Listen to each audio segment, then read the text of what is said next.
Olá, eu sou Ricardo Mendes, engenheiro de operações. E eu sou Fernanda Silveira, engenheira de processos. Está começando o Conexão Industrial. Seu giro semanal pela gestão industrial de ponta a ponta. Esse programa é uma parceria exclusiva com a Bittencourt Associados, focada em transformar a complexidade do chão de fábrica em lucratividade real. É isso mesmo. E o tema da nossa análise de hoje é algo que, com certeza, causa muita dor de cabeça por aí. Com toda certeza. Olha, para abrir o programa de hoje, eu quero convidar quem nos escuta a imaginar uma cena. Uma cena bem clássica, na verdade. Acho que eu já até sei qual é. Pois é. Imaginem que a equipe comercial acabou de bater a meta do trimestre. Sabe como é, né? Tem espumante estourando no escritório, aplausos, aquele bônus poupudo garantido para todo mundo. Festa completa no andar de cima. Festa completa. Mas, simultaneamente, lá no chão de fábrica, a realidade é outra. O gerente de operações está lá de braços cruzados, suando frio, encarando uma linha de produção completamente paralisada. E geralmente por um motivo que parece banal, né? Exato. O motivo: faltou um parafuso de fixação. Um componente que, sei lá, custa 5 centavos. E por causa disso, aquele pedido milionário, que foi o motivo do brinde lá no comercial, simplesmente não vai sair da fábrica. É a famosa pergunta de $1 milhão, né? Porque a fábrica parece que sempre falha exatamente no momento em que as vendas são um sucesso absoluto. Perfeito. É exatamente esse o enigma que a gente vai decodificar hoje. Nós vamos fazer um mergulho profundo no que o Master Plan de Excelência Operacional da Bittencourt Associados chama de bloco de inteligência de fluxo e demanda. Isso. Porque essa cena do espumante no escritório contrastando com o caos total na fábrica é a realidade de incontáveis indústrias, sabe? E para entender de verdade essa fratura, a gente não pode ficar olhando só para a máquina parada. Não adianta culpar o operador ou o equipamento ali na hora, né? De jeito nenhum. A gente precisa voltar à origem de tudo. A nossa análise hoje foca exatamente nesse ponto de ignição. Como é que esse pedido entra na empresa? Porque a quebra de fluxo, ela muito raramente começa por uma falha mecânica. Ela começa lá atrás, começa na promessa de venda. O problema nasce bem antes da ordem de produção ser impressa. Com certeza. Pensemos no impacto de um pedido mal colocado pela equipe de vendas.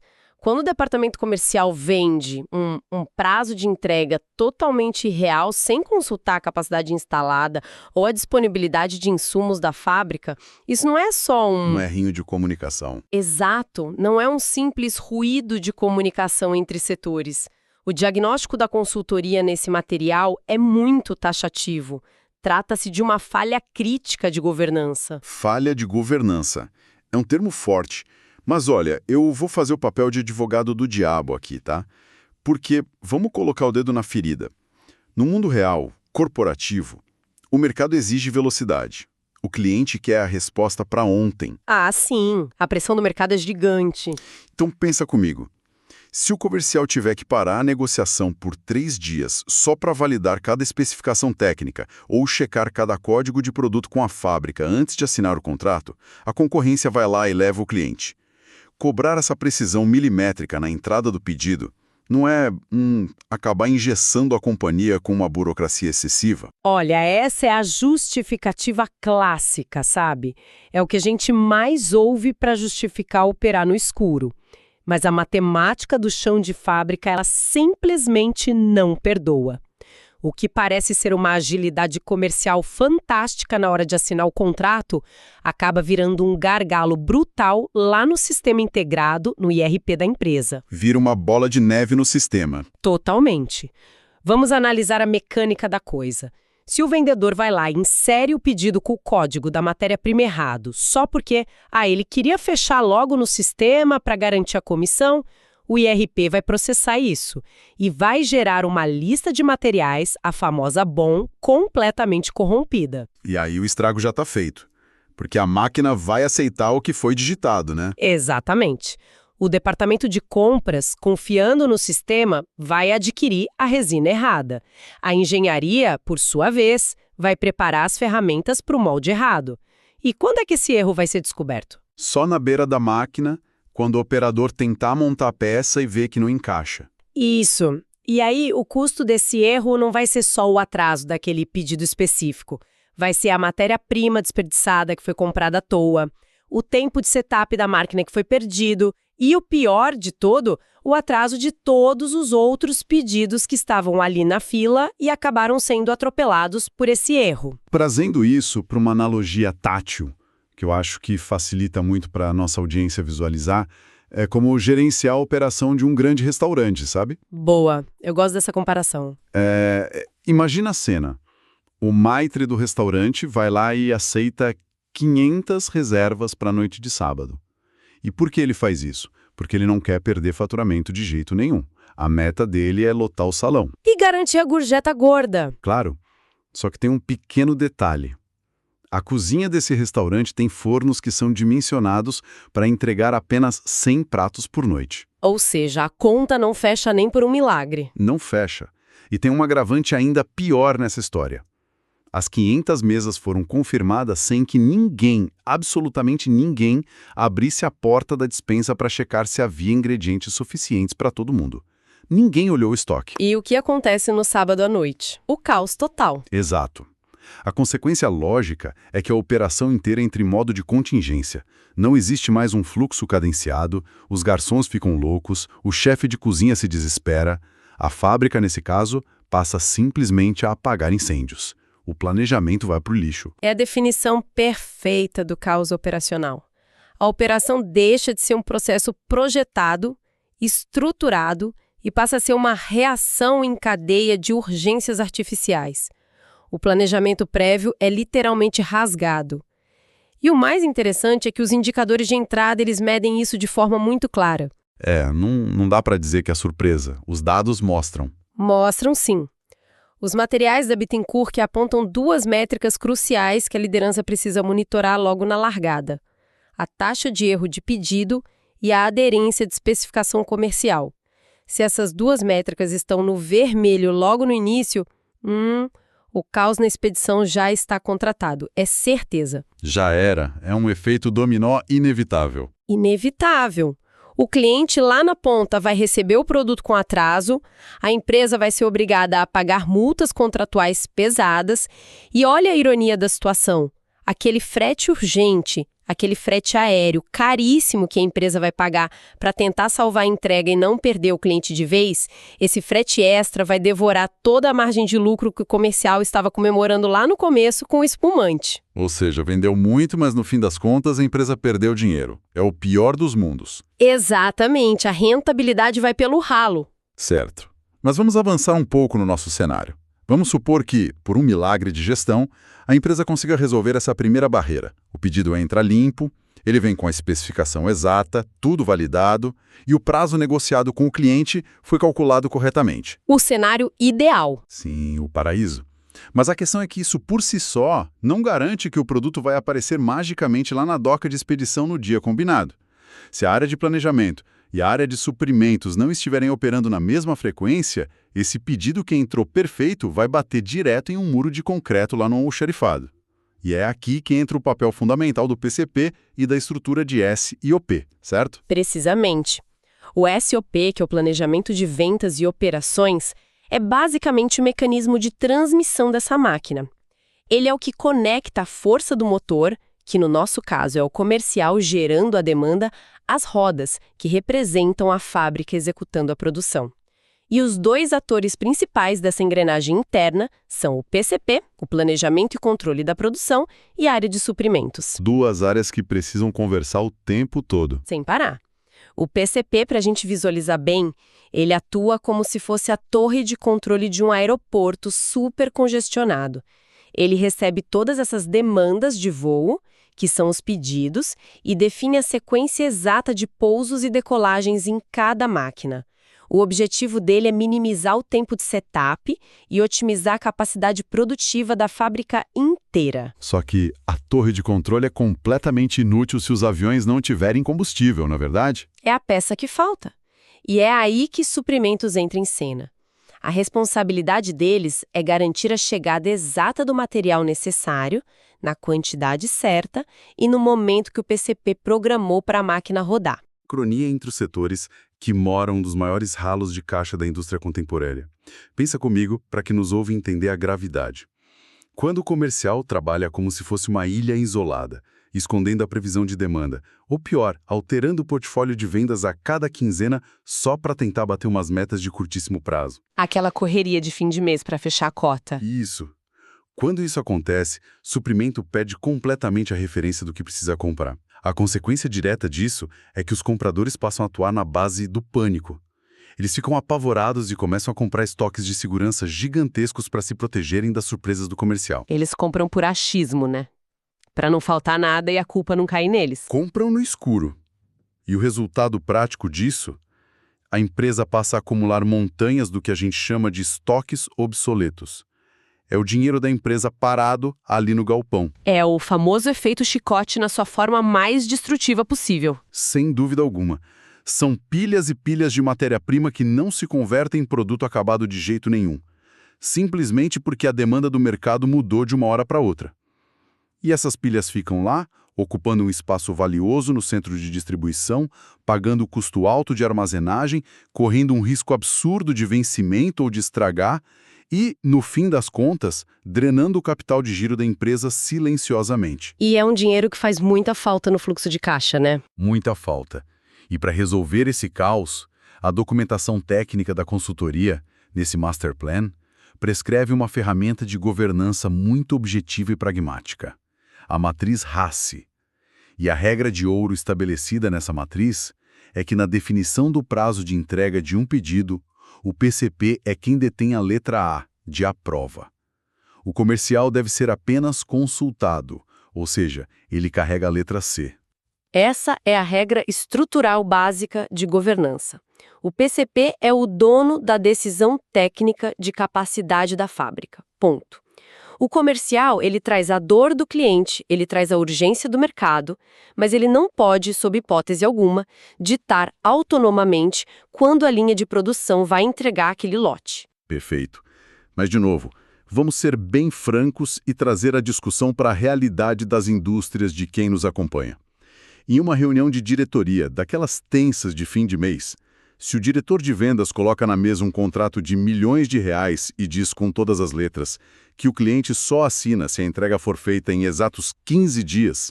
Eu sei bem onde você quer chegar. Pois é, ele não vai pedir licença com jeitinho ao gerente de PCP. Ele vai simplesmente forçar a data. Ele vai empurrar o pedido goela abaixo da fábrica. Como é que essa matriz de governança tão bonita no papel sobrevive ao choque com essa realidade agressiva e cruel do mercado? Olha, essa é a grande fricção executiva, sem dúvida. E é por isso que a inteligência de fluxo, ela exige obrigatoriamente o patrocínio da alta direção. O CEO precisa estar comprado com a ideia. A matriz RACI só sobrevive à realidade quando a diretoria entende o mecanismo oculto do prejuízo. O prejuízo que não aparece na nota fiscal daquela venda enorme. Exato. Pensa na dinâmica. Se o diretor de vendas empurra um pedido de 15 dias goela abaixo da fábrica, ignorando solenemente os alertas do PCP, a fábrica não vai magicamente criar mais horas no dia. O dia continua tendo 24 horas. O que vai acontecer na prática é a canibalização de outros pedidos que já estavam programados. O famoso furar a fila. Isso. Para colocar esse contrato milionário na máquina, a produção vai ter que interromper uma linha que já estava rodando redonda. Isso gera um desperdício enorme de setup de máquina, vai atrasar as entregas de, 10 outros clientes regulares da base e muito provavelmente vai causar uma ruptura de estoque terrível, porque a área de suprimentos não teve o lead time necessário para comprar as embalagens daquele pedido especial. Vira uma reação em cadeia de problemas operacionais. E aí, qual é a conta no final do mês? No fim do mês, quando a controladoria for fechar os números, o faturamento daquele grande contrato que o comercial comemorou tanto é totalmente corroído. Corroído pelos custos ocultos dessa ineficiência gerada e pelas multas de atraso dos clientes menores que foram prejudicados. A governança do PCP não existe para barrar vendas, sabe? Não é um setor de burocracia. Ela existe para cadenciar as vendas de modo que a fábrica simplesmente não engasgue. Essa dor operacional toda que a gente está descrevendo, finalmente encontra a mesa da controladoria e do diretor financeiro. Toda essa desorganização, esses departamentos atuando como feudos independentes, escondendo informação, essas mudanças abruptas de programação pelo PCP, tudo isso incha de forma assustadora o tempo de travessia do produto dentro da fábrica. A gente precisa descer ao detalhe de como o lead time e o capital de giro estão amarrados de uma forma indissociável. É uma relação matemática direta, mas que incrivelmente muitos gestores acabam perdendo de vista no dia a dia. O lead time, para quem não tem tanta familiaridade com o termo, é o tempo total percorrido desde o momento da assinatura do pedido até a entrega física do produto lá na doca do cliente. E ele é, essencialmente, o relógio financeiro da operação. O relógio que não para de girar. Nunca. E a regra fundamental aqui que todo gestor precisa ter em mente é a seguinte: durante todo esse ciclo do lead time, a empresa está a cada minuto gastando dinheiro para fazer o processo rodar, mas ela ainda não está recebendo absolutamente nada em troca. E é aqui que eu gosto muito de usar a analogia da tubulação industrial. Fica muito claro. Pensemos no lead time de uma fábrica como um longo duto que transporta água de um ponto ao outro. O comprimento desse duto e a largura dele representam o tempo e o estoque que são necessários para a operação inteira continuar rodando. É uma ótima forma de visualizar o problema. Né? E se o processo produtivo é ineficiente, cheio de paradas de máquina, cheio de retrabalhos porque a qualidade reprovou a peça, os gestores costumam fazer o quê?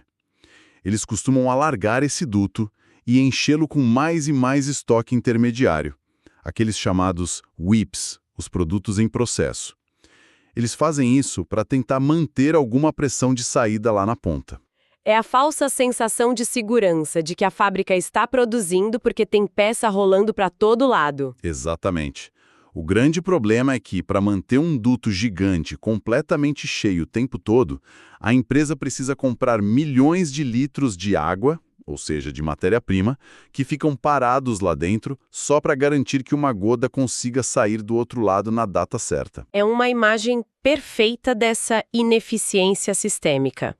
Vamos tentar traduzir isso agora para o fluxo de caixa diário da empresa. Imagine uma fábrica real que está operando com um lead time totalmente inflado de, digamos, 60 dias. No dia 1, ela faz o pedido e compra a matéria-prima do fornecedor. No dia 30, que é o prazo padrão, ela paga o boleto desse fornecedor. O dinheiro saiu do caixa. Saiu. E durante os outros 30 dias seguintes, o produto ainda está lá rodando na fábrica e a empresa continua pagando a folha de pagamento dos operadores todo mês, a conta de energia elétrica altíssima das máquinas, os impostos que não param, o aluguel do galpão logístico e o produto. O produto só é finalizado e entregue ao cliente no dia 60. E considerando o prazo de pagamento que o comercial negociou com o cliente, o dinheiro dessa venda só vai entrar de fato na conta da empresa lá no dia 90. 80 ou 90 dias depois. É um absurdo. São 90 dias em que a empresa literalmente utilizou o próprio caixa ou precisou pegar empréstimo em banco com juros altos para conseguir financiar a própria operação.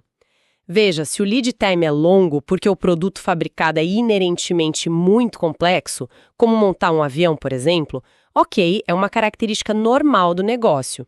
Mas se o lead time é longo só porque há filas enormes de material aguardando liberação entre um setor e outro, falta de componentes básicos ou uma burocracia interna excessiva, aí o cenário muda. A empresa está simplesmente imobilizando e queimando o seu próprio capital de giro para bancar a ineficiência do processo. É exatamente isso. Literalmente, aquelas pilhas e mais pilhas de peças semi-acabadas que ficam ali espalhadas e aguardando liberação de qualidade no meio da fábrica, são, na prática, maços e mais maços de dinheiro imobilizados no chão de concreto. É um capital travado que a companhia poderia muito bem estar usando para modernizar seus equipamentos, investir em tecnologia de ponta ou até mesmo pagar dividendos para os acionistas, mas que foi totalmente sequestrado por essa quebra constante de fluxo. E os materiais de origem dessa nossa análise apontam um agravante muito sério para esse cenário, principalmente no diagnóstico de maturidade industrial.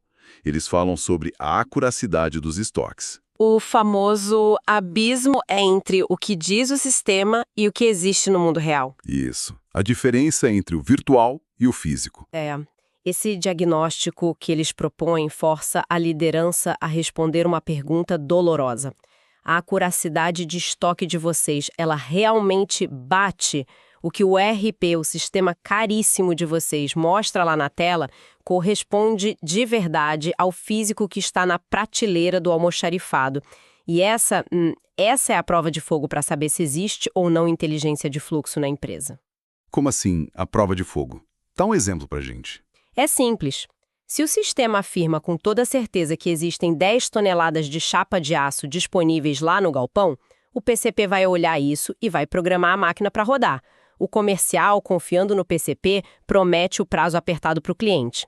E a área de suprimentos olha o sistema e decide que não precisa comprar nada novo com o fornecedor. Parece tudo perfeito e alinhado. Pareceria se a informação fosse real.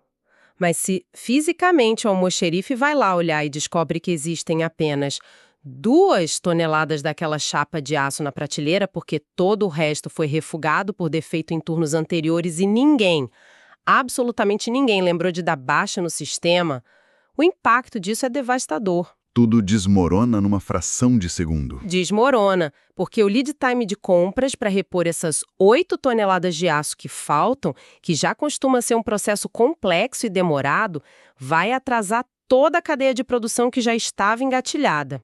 Esse choque violento entre o estoque virtual e o estoque físico, ele paralisa completamente a rentabilidade da operação. Bom, se a gente já mapeou a origem desse caos lá na especificação do comercial, já passamos pela guerra fria constante entre PCP e suprimentos, e também vimos o escoamento terrível do capital de giro por conta do lead time longo. Qual é, de fato, a terapia intensiva recomendada por esse Master Plan? Como é que se consolida na prática essa tão falada governança da solução? O principal ponto aqui é entender que a solução não está de forma alguma em sair comprando robôs de última geração ou investir em softwares e sistemas milionários se a base processual da empresa estiver fraturada. A tese central que é validada no mercado por essa consultoria é a implementação da verdadeira inteligência de fluxo. E o que isso quer dizer na rotina da gestão? Significa gerenciar a indústria com uma visão sistêmica, de ponta a ponta. Ou seja, gerenciar literalmente do pedido até a expedição final. E para fazer isso, o primeiro passo é destruir aquelas metas setoriais isoladas, aquelas metas que muitas vezes acabam colocando os departamentos da mesma empresa uns contra os outros. Aquela coisa de o departamento de compras bater a meta de redução de custo comprando material de péssima qualidade que depois destrói a meta de produtividade da fábrica. Exatamente esse tipo de distorção. Não adianta nada a expedição ter um software de roteamento de caminhões fantástico, super moderno, se o produto chega na doca deles com 5 dias de atraso e ainda por cima com o rótulo colado errado. A gestão precisa amarrar toda a cadeia produtiva, utilizando indicadores, os KPIs, que conversem entre si. É criar uma rastreabilidade real da causa raiz dos problemas. Olha, para dar materialidade a essa ideia da gestão de ponta a ponta, acho legal a gente observar como esses KPIs, esses indicadores de performance vitais que são citados no material, eles precisam obrigatoriamente ser lidos em cadeia, de forma conectada, e não como relatórios isolados de fim de mês. Vamos pegar um exemplo prático, um pedido hipotético de um grande lote de peças, e vamos rastrear esse fluxo completo. A jornada sempre começa no primeiro KPI, o prazo prometido, e esse indicador pertence ao comercial, certo? Se esse prazo for cadastrado lá no início de forma puramente otimista, sem nenhuma base técnica real de produção, ele já entra envenenando o próximo elo dessa corrente. Exato. E o próximo elo, logo na sequência, é o KPI de taxa de reprogramação, que é gerido e acompanhado pelo PCP. Pensa bem, se aquele prazo do comercial foi totalmente real, o pedido entra e fura fila. O PCP, pressionado, é forçado a reprogramar a fábrica inteira para tentar salvar aquela entrega. E isso bagunça o planejamento inteiro da semana. Vira o planejamento de cabeça para baixo. Se a taxa de reprogramação no PCP está rodando muito alta, isso significa que o plano original de produção não vale nada. A fábrica vive em constante sobressalto. E essa mudança abrupta de direção destrói imediatamente o terceiro KPI dessa nossa corrente. Que é o lead time de compra da área de suprimentos. Claro, porque o comprador perde o prazo para negociar com calma, perde tudo. Como a prioridade de fabricação mudou da noite para o dia, suprimento já não tem mais o prazo normal de entrega para poder negociar a compra de resinas com aqueles fornecedores homologados mais baratos. Eles ficam sem saída e precisam comprar de atravessadores no mercado spot, que são muito mais caros, e ainda pagar um frete aéreo urgente absurdo. E essa cascata de destruição de valor continua rolando ladeira abaixo. Todo esse estresse operacional enorme deságua lá no nosso quarto indicador, o famigerado OTIF, que fica na área de expedição. Para quem não lembra, o OTIF mede justamente se o produto foi entregue no prazo combinado e na quantidade exata que o cliente pediu. Mas, apesar de todo o esforço monumental da equipe e de todo o dinheiro extra gasto com fretes urgentes, a linha de produção acaba atrasando de qualquer forma e o indicador despenca. Mas sabe o que eu acho mais intrigante nessa história toda? É o último elo dessa corrente, o tempo de liberação, que é medido pelas áreas financeira e de faturamento. Porque muitas vezes, acredite se quiser, o produto até sobrevive a esse calvário todo, ele é fabricado, e chega na doca, na expedição, prontinho para o embarque. A empilhadeira coloca a carga no caminhão, e aí o caminhão simplesmente não pode sair da fábrica. Por que isso acontece? Isso acontece porque a inteligência de fluxo falhou também na parte sistêmica e de crédito. O caminhão não sai da fábrica porque a nota fiscal foi bloqueada pelo sistema na hora da emissão. O limite de crédito daquele cliente, que fez aquela compra milionária, já estava estourado desde o dia em que o pedido foi tirado lá no início pelo vendedor.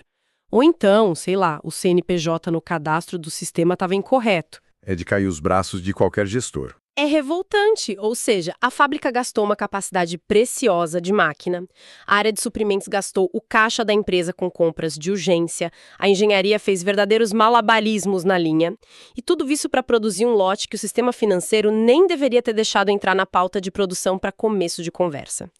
Quando a empresa realmente gerencia, guiada pela inteligência de fluxo, esse bloqueio financeiro acontece logo no minuto zero. O sistema trava tudo, impedindo que o caos sequer comece a se formar. Todos os departamentos, do vendedor ao faturista, precisam ler e tocar a mesma partitura musical. O encadeamento tem que ser absoluto. Como você disse, não existe salvação heróica lá na expedição para um erro básico cometido na promessa de venda. Bom, antes de partirmos para o encerramento do nosso programa de hoje, eu quero deixar uma provocação estratégica final. Uma reflexão muito pragmática para a liderança que acompanha a nossa análise aqui. Imaginemos a rotina diária da indústria. Se o sistema integrado da sua companhia afirma hoje, com toda a certeza, que há um estoque de 100 componentes críticos disponíveis, mas ao fazer aquele famoso Gemba Walk, aquela caminhada fundamental e atenta do gestor pelo chão de fábrica para ver a realidade nua e crua da operação, você descobre que existem, na verdade, apenas 80 peças físicas dentro das caixas no almoxarifado. A pergunta que fica é: quem vai pagar a pesada conta daquela máquina ociosa amanhã de manhã? Quem é que assina o cheque pelo operador que vai ficar lá parado, de braços cruzados, esperando o material que não existe? O verdadeiro custo dessa falta de inteligência de fluxo quase nunca está em uma linha explícita e bonitinha lá do demonstrativo financeiro.